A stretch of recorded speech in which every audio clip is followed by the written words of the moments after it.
এখন যাচ্ছি বক্সা ফোর্ট, মেঘের গায়ে জেলখানায়। অনেকটা দূর আমরা হেঁটে চলে এসেছি, পাহাড়ে উঠতে এত কষ্ট। আমরা আস্তে আস্তে যেতে থাকি, তারা তাড়াহুড়া করে যেতেছে।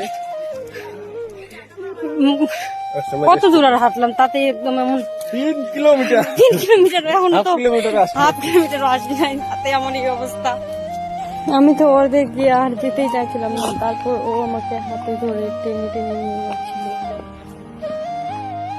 ফাইনালি আমরা পৌঁছে গেছি আমাদের গন্তব্যস্থলে। তোমাদের ভিউজটা দেখাচ্ছি, এই যে খুব সুন্দর একটি ভিউ। আর এটাই হচ্ছে সেই জেলখানা যেখানে নেতাজি সুভাষচন্দ্র বসু এবং অন্যান্য স্বাধীনতা সংগ্রামীদের বন্দী করা হয়েছিল একসময়। বাড়ি যেতেছে একা একা। ট্রেকিংটা অনেক কঠিন ছিল, কিন্তু আসার পর ভালো লেগেছে, খুব ভালো লেগেছে। তোমরাও আসবে, তোমাদেরও ভালো লাগবে আশা করি।